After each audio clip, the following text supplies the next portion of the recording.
Hello friends, आज हम discuss करेंगे कि सी प्रोग्राम के कौन कौन से कंपोनेंट्स होते हैं, इसमें कौन कौन सी चीज़ों को हमको ध्यान में रखना चाहिए, प्रोग्राम एक्चुअली बनता कैसे है, इसकी ग्रामर क्या है, इसमें डेटा टाइप्स क्या होते हैं और दूसरी चीज़ों को जो कि इम्पोर्टेंट है हमारे प्रोग्राम को समझने के लिए और आगे इसको चलाने के लिए। तो आइए हम देखते हैं, शुरू करते हैं।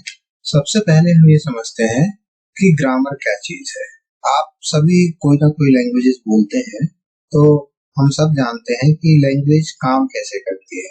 सबसे पहले हम किसी भी लैंग्वेज में ये देखते हैं कि उसको सीखने के क्या स्टेप्स हैं। तो सबसे पहला स्टेप ये होता है कि हम उसके अल्फाबेट सीखें। फॉर एग्जाम्पल, आप अंग्रेजी लैंग्वेज सीखते हैं तो पहले ABCD सीखते हैं। ये ABCD सीखने के बाद आप उन सभी कैरेक्टर से वर्ड बनाते हैं और उन वर्ड का कॉम्बिनेशन बना करके आप सेंटेंसेस बनाते हैं और ये सभी सेंटेंसेस मिलकर के आपका पैराग्राफ बना देते हैं। सी प्रोग्रामिंग भी इसी तरीके से काम करती है। इसमें क्या स्टेप्स होते हैं? सबसे पहले हमको अल्फाबेट्स, डिजिट्स और स्पेशल सिंबल्स जानने हैं कि ये सी लैंग्वेज में कौन कौन से यूज होते हैं। हम इनको जानने के बाद इनका यूज करना सीखेंगे। इनका यूज करके आप तीन चीजें बना सकते हैं: कॉन्स्टेंट्स, वेरिएबल्स और कीवर्ड्स।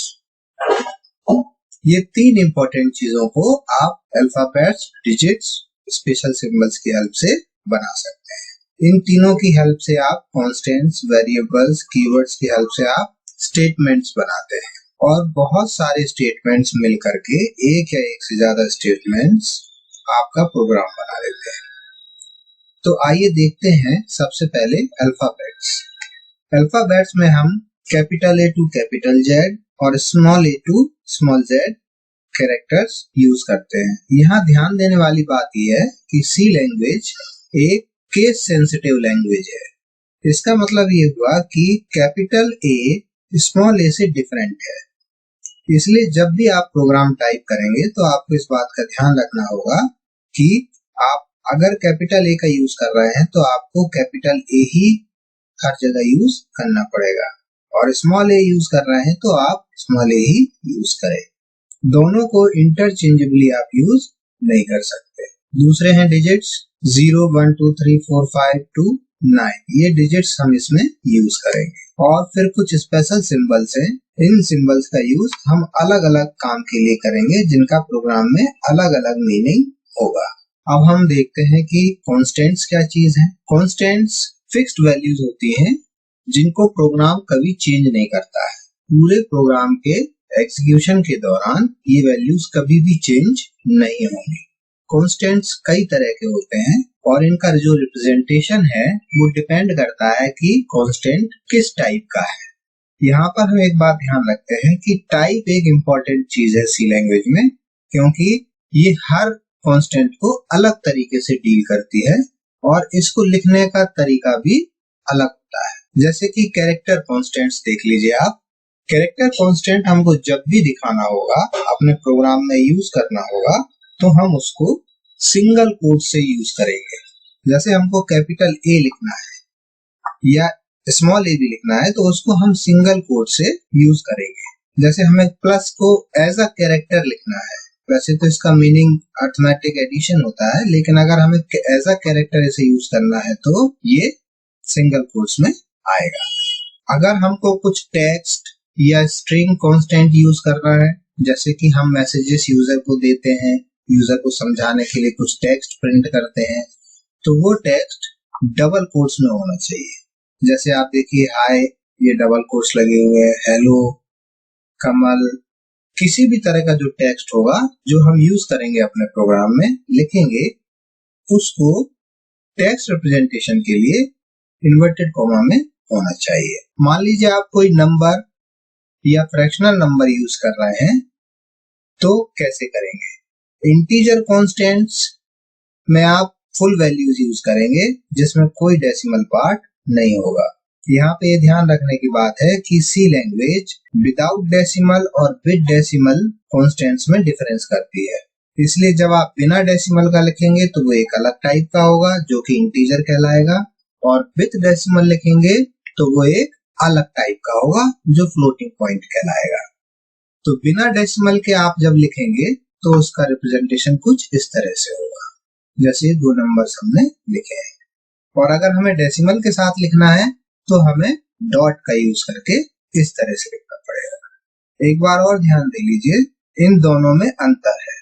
ये इंटीजर है, means full value without decimal point, और ये एक फ्लोटिंग पॉइंट वैल्यू है, नंबर विद डेसिमल पॉइंट। तो दोनों के टाइप में अंतर है।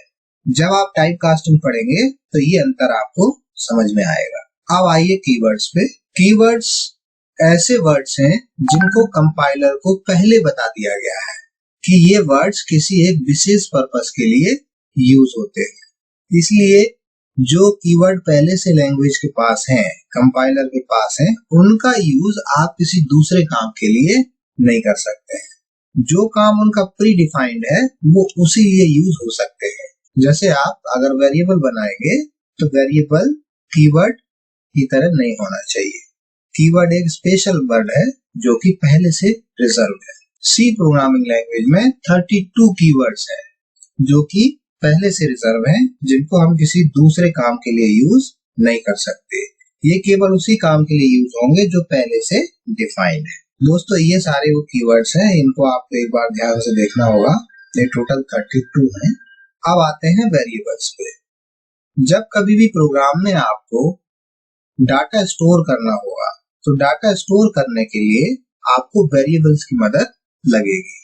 जो वेरिएबल की बेसिक डेफिनेशन है वो ये है कि a variable is a name given to a memory location where data is stored. Variable memory location को दिया गया नाम है जहां पे आप जानकारी को स्टोर करेंगे अपने प्रोग्राम में यूज करने के। ऐसा इसलिए है, इसको वेरिएबल इसलिए बोलते हैं क्योंकि जो वैल्यूज हैं जो कि इन मेमोरी लोकेशंस पे स्टोर्ड हैं, ये प्रोग्राम के एग्जीक्यूशन के दौरान बदलती रहती है।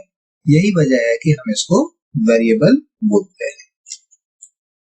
वेरिएबल्स को मेमोरी लोकेशंस की जगह इसलिए यूज करते हैं क्योंकि जब भी आप हर बार अपना प्रोग्राम चलाएंगे तो ये जरूरी नहीं है कि आपको सेम मेमोरी लोकेशन मिले डाटा स्टोर करने के लिए। इसलिए आप इस बात का ध्यान नहीं रख सकते कि आपको हर बार कौन सी मेमोरी लोकेशन मिली। इसलिए जो भी मेमोरी लोकेशन मिलेगी हमने उसका एक नाम रख दिया, तो नाम हमारा प्रोग्राम में हमेशा फिक्स रहेगा। इसी कारण हम मेमोरी लोकेशन का यूज ना करके वेरिएबल का यूज करते हैं। दोस्तों, वेरिएबल क्रिएट करने के कुछ रूल्स हैं। वेरिएबल का नाम बनाएंगे जब आप, तो आपको कुछ रूल्स को फॉलो करना पड़ेगा। जैसे कि वेरिएबल का जो नाम है वो अल्फाबेट्स, डिजिट्स और अंडरस्कोर का कॉम्बिनेशन हो सकता है। दूसरा ये कि वेरिएबल का जो फर्स्ट कैरेक्टर है वो या तो कोई अल्फाबेट होना चाहिए या अंडरस्कोर, इसके अलावा कोई भी कैरेक्टर नहीं होना चाहिए। वेरिएबल के नाम में कोई कॉमा या ब्लैंक स्पेसेस नहीं होना चाहिए। अगर ऐसा है तो वो वेरिएबल नहीं कहलाएगा और कॉमा या स्पेस के बाद वो दोनों अलग वर्ड बन जाएंगे। कोई भी स्पेशल सिंबल आप अंडरस्कोर के अलावा वेरिएबल के नाम में यूज नहीं करेंगे।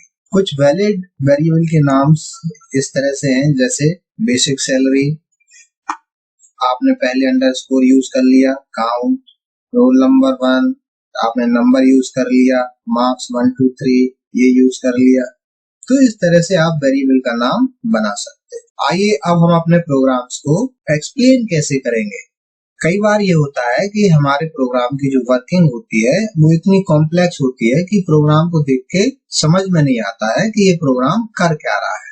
इसलिए प्रोग्राम के बारे में अगर हमें प्रोग्राम में ही लिखना है तो हम कमेंट्स का यूज करते हैं। कमेंट्स जो है वो एडिशनल कंटेंट है आपके प्रोग्राम में जो कि आपके प्रोग्राम को एक्सप्लेन करते हैं।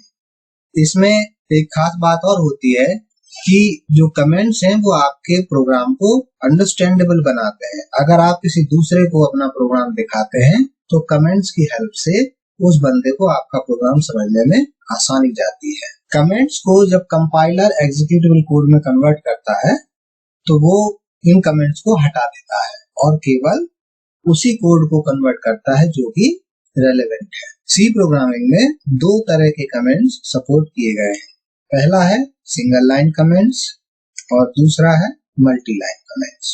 सिंगल लाइन कमेंट में आप देखिए, आपको जो कुछ भी कमेंट में लिखना है उसके आगे आप ये दो फॉरवर्ड स्लैश लगा दीजिए। दो फॉरवर्ड स्लैश लगा देंगे तो ये पूरी लाइन आपकी कमेंट बन जाएगी। इस एग्जांपल से आप देख सकते हैं, यहाँ पे ये देखिए, ये दो लाइनें बना करके हमने यहाँ पे डिस्क्रिप्शन लिखा है कि जो हमारा नेक्स्ट स्टेटमेंट है वो क्या करने वाला है, राइटिंग ऑन आउटपुट स्क्रीन। तो ये लाइन फ्रेंड्स हमारे प्रोग्राम में ऐड नहीं, और कंपाइलेशन के टाइम पे इस लाइन को कंपाइलर हटा देगा। ये केवल हमारे प्रोग्राम को समझने के लिए यूज की गई है। सेम मल्टीलाइन कमेंट्स में, मल्टीलाइन कमेंट्स में क्या है, आप अगर डिस्क्रिप्शन थोड़ा लंबा देना चाहते हैं जो कि एक से ज्यादा लाइनों में आ रहा है, आपको ये यूज करना पड़ेगा फॉरवर्ड स्लैश के साथ स्टार। जो कुछ आप लिखना चाहते हैं वो कमेंट बन जाएगा, और जहां आप खत्म करना चाहते हैं वहां स्टार के बाद फॉरवर्ड स्लैश। ये जो आपने लिखा डिस्क्रिप्शन कि हमारा प्रोग्राम कर क्या रहा है, तो इसमें हमने स्टार्ट में ये लिखा, और जब हमारा कमेंट खत्म हो गया तो हमने इसको बंद कर दिया। तो कंपाइलेशन के टाइम पे इस लाइन को कंपाइलर हटा देगा। तो कमेंट्स फ्रेंड्स हमारे प्रोग्राम को और रीडेबल और अंडरस्टैंडेबल बनाते हैं, ताकि हम समझ सकें कि आपका प्रोग्राम क्या कर रहा है।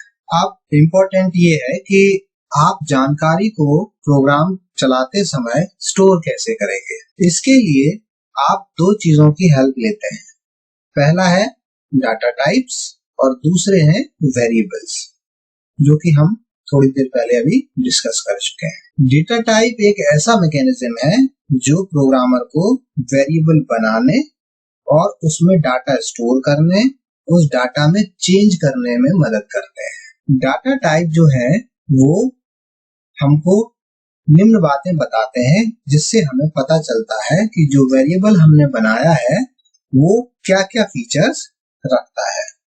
पहला, उस वेरिएबल में जिसको हमने डाटा टाइप की मदद से बनाया, उस वेरिएबल में कौन सा डाटा स्टोर होगा। दूसरा, उस वेरिएबल में डाटा स्टोर करने के लिए मेमोरी कितनी लगने वाली है, जो कि बाइट्स में काउंट की जाएगी। तीसरा, रेंज ऑफ डाटा, मतलब वेरिएबल में आप मिनिमम कितनी वैल्यू स्टोर कर सकते हो और मैक्सिमम कितनी वैल्यू स्टोर कर सकते हो। और लास्ट चीज, आप उस वेरिएबल के ऊपर कौन कौन से ऑपरेशंस कर सकते हो, मींस उस डाटा पे किस तरीके का ऑपरेशन किया जा सकता है जो कि वेरिएबल के अंदर स्टोर्ड है, जो हमने डेटा टाइप की हेल्प से बनाया। अब डेटा टाइप्स होते कितने तरह के हैं। सबसे पहले जो हमें बना करके दिए गए हैं पहले से, वो होते हैं जिनको हम फंडामेंटल टाइप्स बोलते हैं। फंडामेंटल में सबसे पहले अगर हमें फुल वैल्यूज स्टोर करनी है, जिनको हम इंटीजर टाइप बोलते हैं बिना डेसिमल के, तो उनके लिए हमको दो डेटा टाइप दिए गए हैं, इंट और लॉग। ये दोनों कीवर्ड हैं, इसलिए इनको इस तरह से लिखा गया है। जैसे ही आप इंट का यूज करेंगे, कंपाइलर समझ जाएगा कि आप इंटीजर टाइप का डेटा टाइप बनाना चाहते हैं। सेम लॉन्ग है। जो दूसरा हमको दिया गया है वो है कैरेक्टर। कैरेक्टर के लिए हमें कीवर्ड यूज करना पड़ेगा char। जब आप char का यूज करके वेरिएबल बनाएंगे तो कंपाइलर को पता चल जाएगा कि इस वेरिएबल में हमें कैरेक्टर स्टोर करना है। तीसरा है void। जब कभी आप चाहें कि आपको वेरिएबल तो बनाना है लेकिन उसमें कुछ वैल्यू स्टोर नहीं करनी है, तब आप उसको void देंगे। void को हम empty डेटा टाइप भी कहते हैं। इसका मतलब ये है कि उस वेरिएबल को कोई मेमोरी अलॉटमेंट नहीं होगा। और जो लास्ट फंडामेंटल है वो है फ्लोटिंग टाइप।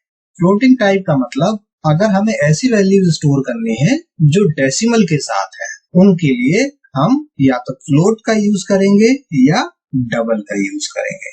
अब फ्रेंड्स, आपको ये फंडामेंटल टाइप्स दिए गए हैं। इसमें अगर आप चाहते हो कि नहीं ये आपकी रिक्वायरमेंट के हिसाब से कम है, तो आप अपनी जरूरत के हिसाब से वेरिएबल्स के लिए डाटा टाइप बना सकें। इसके लिए हमको यूजर डिफाइंड डेटा टाइप्स दिए गए हैं, जिसमें स्ट्रक्चर है, यूनियन है, एन्यूमरेशन है। इन तीनों की मदद से अपनी जरूरत के हिसाब से नए डाटा टाइप बना सकते हैं। कुछ और एडिशनल हमको डाटा टाइप्स दिए गए हैं, जिनकी हेल्प से हम कॉम्प्लेक्स कंप्यूटिंग या कॉम्प्लेक्स डाटा को हैंडल कर सकते हैं। इनको हम बोलते हैं डेराइव्ड टाइप्स। डेराइव्ड इनको इसलिए कहा जाता है क्योंकि ये फंडामेंटल टाइप की हेल्प से बनाए गए हैं। जैसे कि एरे, आप एक से ज्यादा वैल्यूज अगर स्टोर करना चाहते हो एक ही वेरिएबल के नाम पे, चाहे वो किसी भी टाइप की वैल्यूज हो, इंटीजर, कैरेक्टर, वॉइड या फ्लोटिंग, तो आप एरे बना सकते हो। फंक्शन भी एक डेराइव्ड टाइप है जो कि इनमें से किसी एक टाइप की हेल्प से बनेगा। और पॉइंटर भी आप इन चारों में से किसी भी टाइप का बना सकते हैं। दोस्तों, structures, union, enumeration, array, function, pointer, ये हम अलग अलग चैप्टर्स में पढ़ेंगे। अभी हम केवल फंडामेंटल टाइप पे ध्यान देंगे। यहाँ पे जो फंडामेंटल डेटा टाइप्स हैं, इसकी चारों डिटेल्स आपको दी गई है। पहला है टाइप। टाइप का मतलब जब आप वेरिएबल बनाएंगे तो आप वेरिएबल के नाम से पहले टाइप लिखेंगे कि आप किस टाइप का वेरिएबल बनाने वाले हैं। यहाँ पे जो रेड कलर में लिखा है ये ऑप्शनल है। ऑप्शनल का मीन्स अगर आप नहीं लिखेंगे तो भी वो बाय डिफॉल्ट साइंड ही होता है। साइंड का मतलब जो आपको मेमोरी मिलेगी उस मेमोरी की जो सबसे पहली बिट है उस बिट में साइन स्टोर होता है। तो आप साइंड का यूज करें या ना करें, ये साइंड ही होगा। तो यहाँ पे आप देखिए, आप कैरेक्टर अगर डेटा टाइप यूज करेंगे तो जब कभी भी आप इनपुट या आउटपुट ऑपरेशन इस पे करना चाहेंगे तो आपको इसका मोड यूज करना पड़ेगा। मोड इनपुट या आउटपुट फंक्शन को ये बताता है कि वैल्यू किस तरह की है। यहाँ देखिए, आप इसको 1 बाइट की मेमोरी मिलती है और ये -128 से +127 तक की वैल्यू स्टोर करता है। यहाँ आपको एक डिजिट कम दिख रही है, वो इस वजह से क्योंकि 0 को भी यहाँ पे as a positive number handle किया जाता है या माना जाता है। अब चूंकि ये कैरेक्टर है तो ये बेसिक आस्की कैरेक्टर कहलाता है, American standard code for information interchange. इसमें आप क्या करते हैं, इसमें आप बेसिक कैरेक्टर सेट जो हमने अभी डिस्कस किया है वो स्टोर होता है।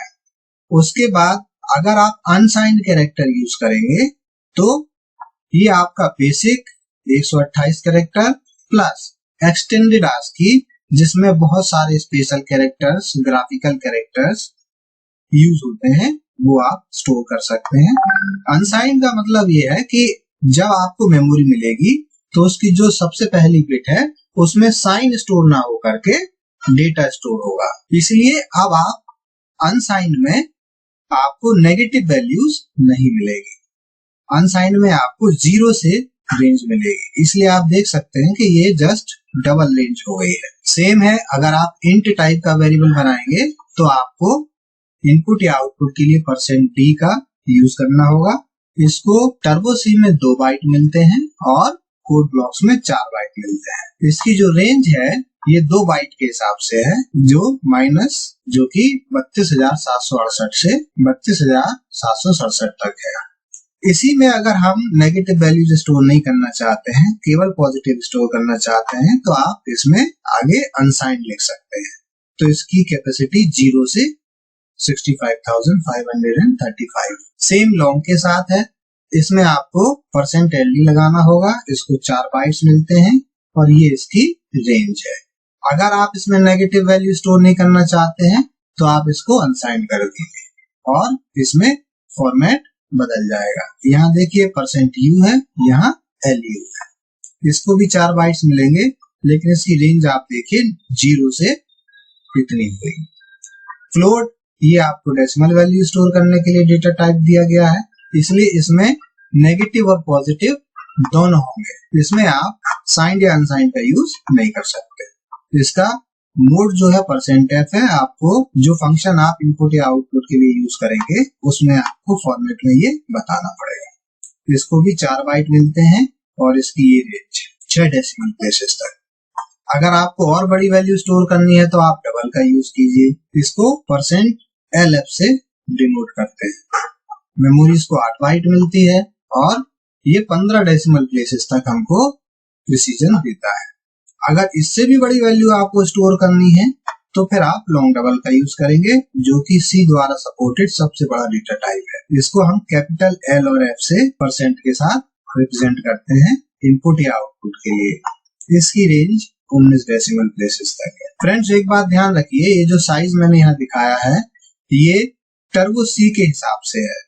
कोड ब्लॉक्स में ये अलग भी हो सकता है, जैसे कि मैंने सिर्फ एक बताया है इंट के बारे में कि कोड ब्लॉक्स में इंट 4 बाइट का होता है, और यहाँ पे जैसे आप देखेंगे तो लॉन्ग डबल यहाँ 16 बाइट का होता है कोड ब्लॉक्स में। तो ये आपको कंपाइलर के हिसाब से चेंजेस मिलेंगे। अब आप देखें इंफॉर्मेशन आप जो स्टोर कर रहे हैं, वेरिएबल्स आप बनाएंगे कैसे। आप वैल्यू जो स्टोर करेंगे वो वेरिएबल की हेल्प से स्टोर करेंगे, और वेरिएबल को जो मेमोरी मिलेगी वो डाटा टाइप की हेल्प से मिलेगी। तो आइए देखते हैं। ये वेरिएबल हम पहले ही डिस्कस कर चुके हैं कि वेरिएबल मेमोरी लोकेशन को दिया गया नाम है जहाँ पे हम जानकारी स्टोर करेंगे, और वो मेमोरी लोकेशन हमको डाटा टाइप के हिसाब से मिलेगी। इनकी जरूरत इसलिए है क्योंकि हम डायरेक्टली मेमोरी लोकेशन को हैंडल नहीं कर सकते। यहाँ पर हमको जनरल सिंटैक्स किसी भी वेरिएबल को बनाने का दिखाया गया है। यहाँ पे आप देख रहे हैं कि आपने यहाँ पहले डाटा टाइप लिखा है, यहाँ पे आप डाटा का टाइप लिखेंगे, जैसे कि इंट, लॉन्ग, कैर, फ्लोट, डबल, और यहाँ पे आप अपने वेरिएबल का नाम लिखेंगे। और ये ऑप्शनल है, अगर आप वैल्यू देना चाहते हैं तो ठीक है, नहीं तो आप ये चीज को स्किप कर सकते हैं। फिर कॉमा लगा के आप दूसरा वेरिएबल बना सकते हैं। इसको भी आप चाहे तो वैल्यू दे दें और चाहे तो ना दें, और इसी तरीके से आप आगे भी वेरिएबल बना सकते हैं। सबसे आखिर में आपको ये स्टेटमेंट क्लोज करना पड़ेगा, ये सेमीकोलन की हेल्प से। ये कुछ एग्जांपल्स हैं, जैसे हमने एक वेरिएबल x बनाया जो इंट टाइप का है, यहाँ पे हमने इसको वैल्यू नहीं दी है। जैसे हमने फ्लोट y बनाया जो कि फ्लोटिंग टाइप का है, y वेरिएबल फ्लोटिंग टाइप का। इससे क्या पता चला कि y में हम डेसिमल वैल्यू स्टोर कर सकते हैं। ये देखिए हमने वैल्यू दी, सभी को देखिए सेमीकोलन से आपने क्लोज किया हुआ। अगर आप कैरेक्टर बनाएंगे तो देखिए ये कैरेक्टर है और इसमें आप कैरेक्टर वैल्यू देंगे। ये एक कांस्टेंट है, आपने ध्यान दिया होगा, हमने पहले डिस्कस किया है। इसको हमने सिंगल कोट्स में देख ही रखा है। तो हमें कांस्टेंट का ध्यान रखना है कि उनको कैसे रिप्रेजेंट करते हैं। यहाँ पे एक बात ध्यान रखने की है कि सी लैंग्वेज में डाटा टाइप डिक्लेरेशन या टाइप डिक्लेरेशन सबसे पहले होना चाहिए। कोई भी काम करने से पहले आपको टाइप डिक्लेरेशन करना पड़ेगा, माने वेरिएबल्स बताने पड़ेंगे कि आप कौन से वेरिएबल्स यूज कर रहे हैं और वो किस टाइप के। ये काम कैसे करता है, मेमोरी अलॉटमेंट कैसे होता है, आइए देखते हैं। मान लीजिए ये आपका प्रोग्राम है, यहाँ पे आप काफी कुछ चीजें जानते हैं। बस यहाँ पे एक नई चीज, ये 3 स्टेटमेंट्स हैं। पहला ये आप देखिए, आपने इंट नाम के 2 वेरिएबल बनाए, एक वेरिएबल x है, एक है y। इसको आपने 10 वैल्यू दे दी। तो ये मेमोरी में किस तरीके से रिफ्लेक्ट होगा, ये देखिए। जो x है, आपको एक मेमोरी लोकेशन मिली, उस लोकेशन का एड्रेस ये है, लेकिन इसमें कोई वैल्यू नहीं है। क्यों नहीं है? क्योंकि वैल्यू आपने नहीं दी है, आपने केवल वेरिएबल बनाया है, इसको कोई वैल्यू नहीं दी है। या इसको इस तरीके से बोलते हैं कि आपने डिक्लेयर तो किया है, डिफाइन नहीं किया है। डिफाइन करने का मतलब, अगर आप इसे वैल्यू दे देंगे तो ये डिक्लेरेशन विद डेफिनेशन कहलाने लगेगा।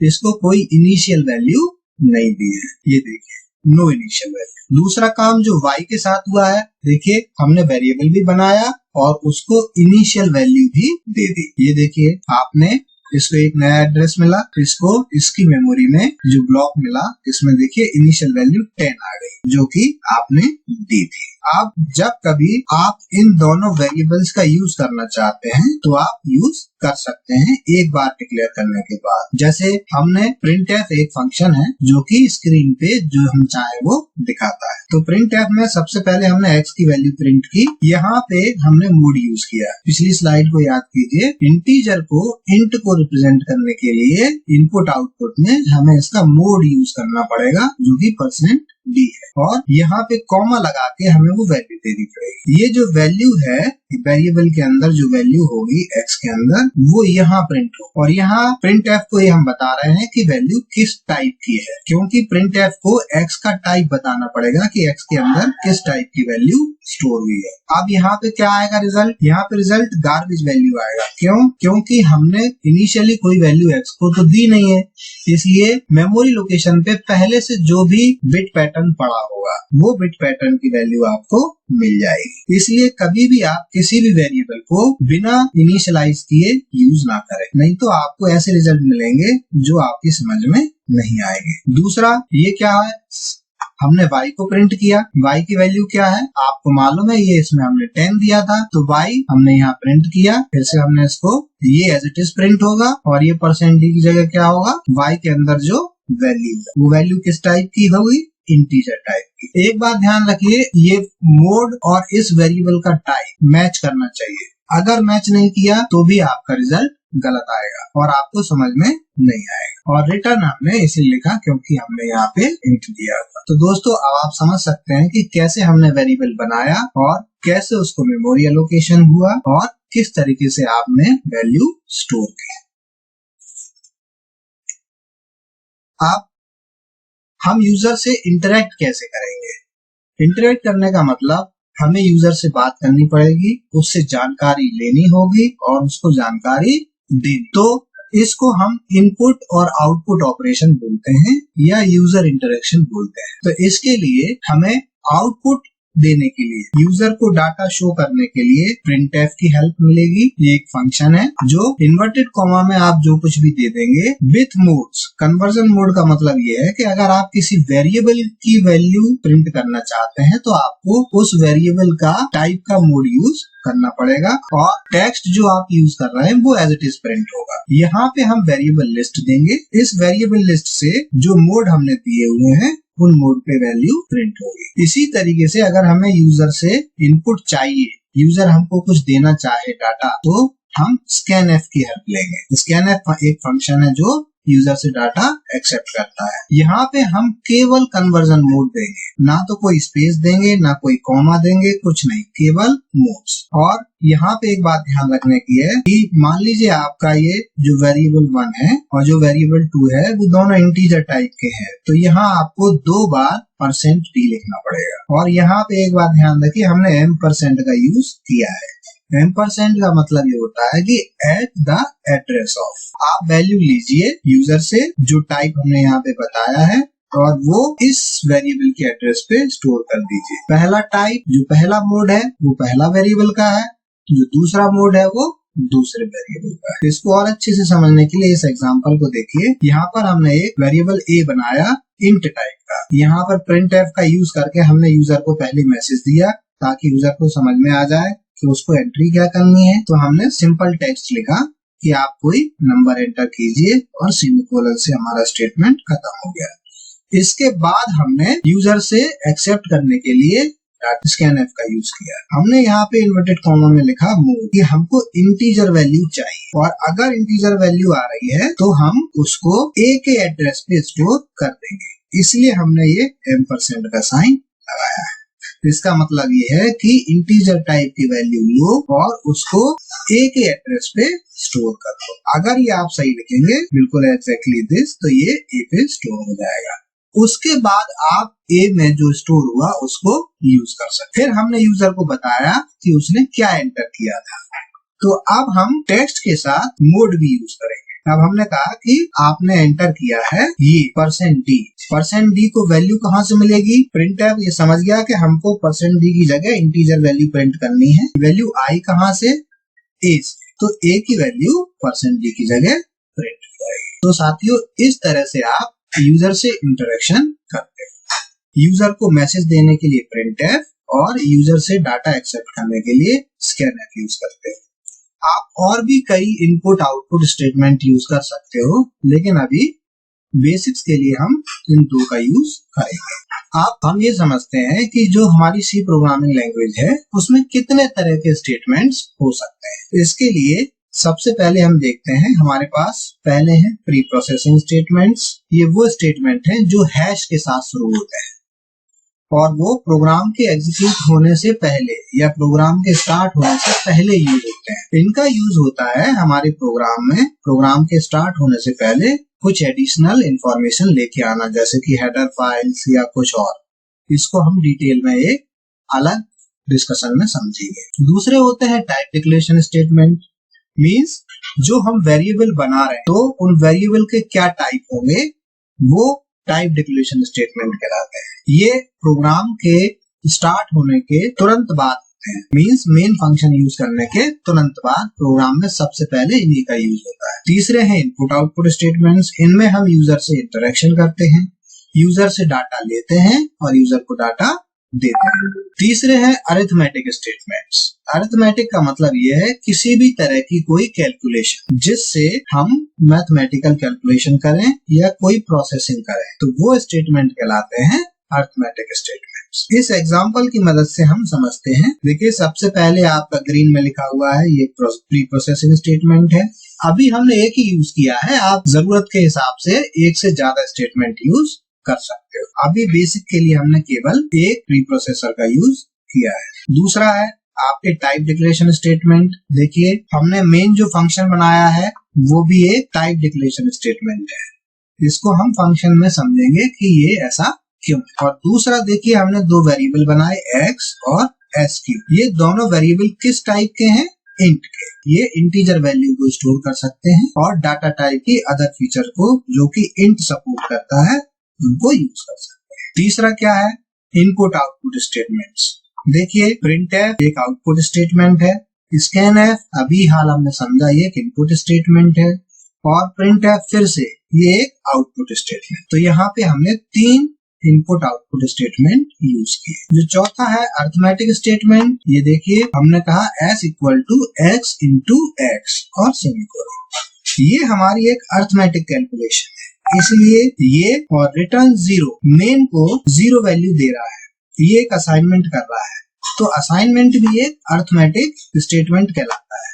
इसलिए ये दो स्टेटमेंट ये और ये दोनों अरिथमेटिक स्टेटमेंट्स। साथियों कंट्रोल स्टेटमेंट्स को हम बाद में डिस्कस करेंगे क्योंकि ये इनके कई सब पार्ट्स होते हैं, इसलिए इसको हम किसी नेक्स्ट वीडियो में आने वाले में आपके साथ डिस्कशन करेंगे। अब हम ये समझते हैं कि जब आउटपुट स्क्रीन आएगी तो आप देखेंगे कि उसमें फॉर्मेटिंग के बहुत कम चांस है। अब आप देखेंगे कि एस्केप सीक्वेंसेस कुछ स्पेशल कैरेक्टर के कॉम्बिनेशंस हैं, जो खासकर दो कैरेक्टर का कॉम्बिनेशन है, जिसमें पहला कैरेक्टर बैकस्लैश है और दूसरा कोई और कैरेक्टर है। ये हमको मदद करता है कि हम आउटपुट स्क्रीन पे दिखने वाले मैसेजेस को जो हम यूजर को दिखाना चाहते हैं वो मैसेजेस यूजर को अच्छे तरीके से दिखाए ताकि यूजर को उनका मीनिंग समझ में आए। इसको हम बोलते हैं फॉर। तो इसके लिए हमको ये स्पेशल कैरेक्टर हेल्प करते हैं। फॉर एग्जाम्पल ये एग्जाम्पल आप देख सकते हैं,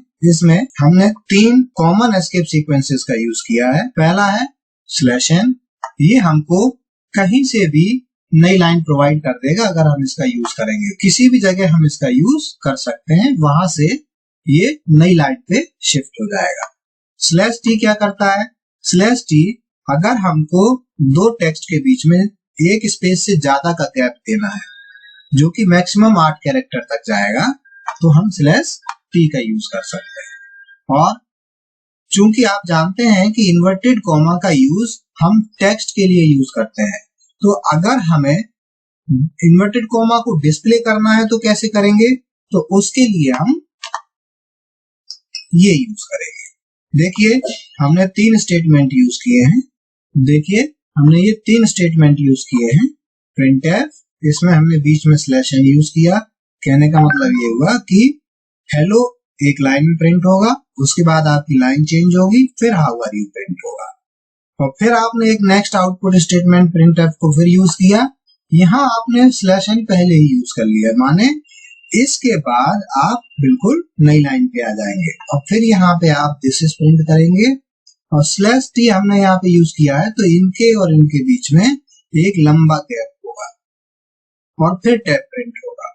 इसी तरह थर्ड लाइन में आपने फिर से /n यूज किया तो आपको फिर से नई लाइन मिली और फिर आपने यहाँ पे दिस इज लिखा और यहाँ पे आपने ये जो इन्वर्टेड कॉमा यूज किया है, ये दोनों इन्वर्टेड कॉमा जो स्लैश के साथ है, ये आपको टेक्स्ट में भी दिखाई देंगे। जैसा कि आप देखिए आउटपुट में देख सकते हैं, हेलो के बाद नई लाइन आई, आपने हाउ आर यू प्रिंट किया, फिर नई लाइन आई दिस इज, ये आपका स्लैश टी का गैप है और टैब प्रिंट हुआ, फिर नई लाइन आई दिस इज, और ये देखिए ये इन्वर्टेड कॉमा आपका प्रिंट हो गया और इन्वर्टेड लिखा और ये लास्ट वाला इन्वर्टेड कॉमा है। ये दोनों ये स्लैश की हेल्प से आए, स्लैश प्लस इन्वर्टेड कॉमा। तो इस तरह से आप यूजर को जिस तरीके से अपना टेक्स्ट शो करना चाहते हो, फॉर्मेटिंग करके आप एस्केप सीक्वेंस की मदद से कर सकते हो। अब आपके प्रोग्राम में कुछ गलतियां भी हो सकती हैं।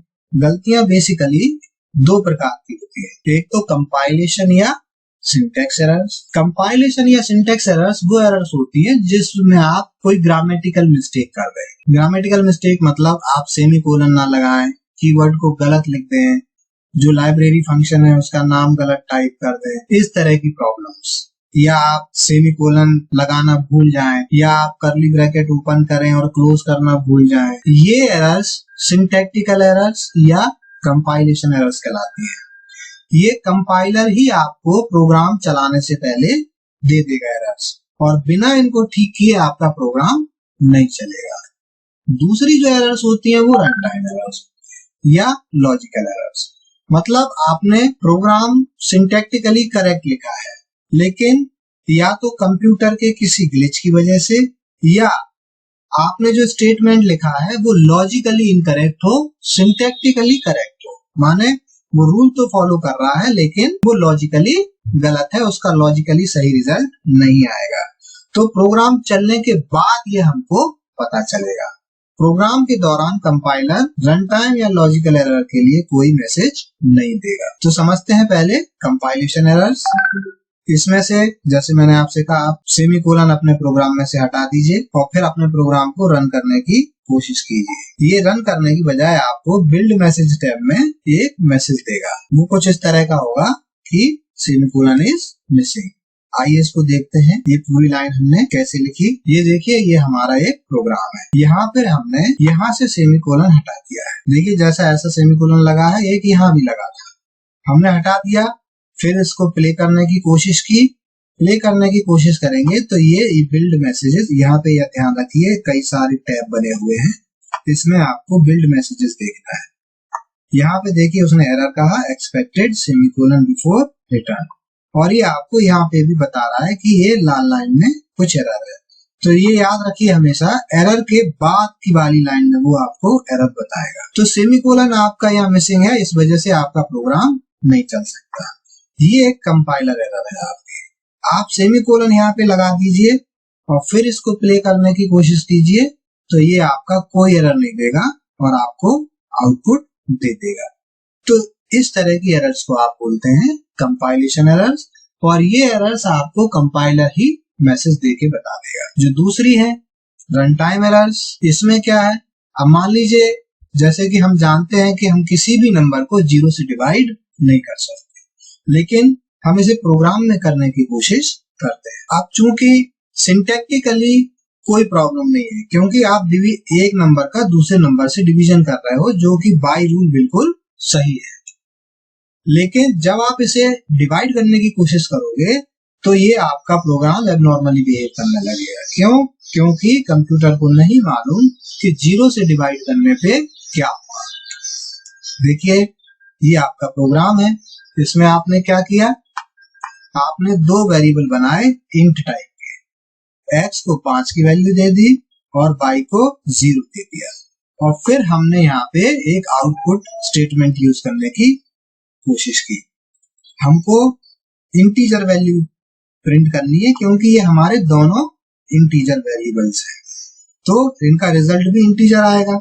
इंटीजर रिजल्ट क्यों आएगा ये हम थोड़ी देर बाद टाइप कन्वर्जन में डिस्कशन करेंगे। यहाँ पर आप ये देखिए, हमने ये बिल्कुल सही लिखा है कि x डिवाइड बाय y, ये एक कैलकुलेशन है, और इस कैलकुलेशन का जो यहाँ रिजल्ट आएगा वो रिजल्ट आपका %d की जगह प्रिंट हो जाएगा। लेकिन चूंकि हम जानते हैं कि y की वैल्यू 0 है, इसीलिए ये डिवीजन पॉसिबल नहीं है, लेकिन ये सिंटैक्टिकली बिल्कुल सही लिखा हुआ है। तो आपका प्रोग्राम कंपाइल तो हो जाएगा, लेकिन जब आप इसे रन करने की कोशिश करोगे तो आपका प्रोग्राम बिना कोई आउटपुट दिए एबनॉर्मली टर्मिनेट हो जाएगा। तो फ्रेंड्स, इस तरह की प्रॉब्लम्स जो हैं, वो प्रॉब्लम्स आपको रन टाइम पे दिखाई देंगी। आपको ध्यान रखना है लॉजिक पे, इसलिए हमने अपना जो पहला वीडियो है वो डेडिकेट किया था एल्गोरिथम्स पे, क्योंकि एल्गोरिथम्स में आप अपने प्रोग्राम को पेपर पे ही टेस्ट कर लेते हो, ताकि वो जब यहाँ पर आए तो यहाँ पे कोई लॉजिकल मिस्टेक ना बचे। क्योंकि अगर पेपर पे वो प्रॉपरली चल गया तो यहाँ पे उसको चलने में कोई प्रॉब्लम नहीं आनी चाहिए। तो फ्रेंड्स, आज के लिए इतना ही। नेक्स्ट वीडियो में हम फिर मिलेंगे, तब तक के लिए थैंक्स एंड बाय।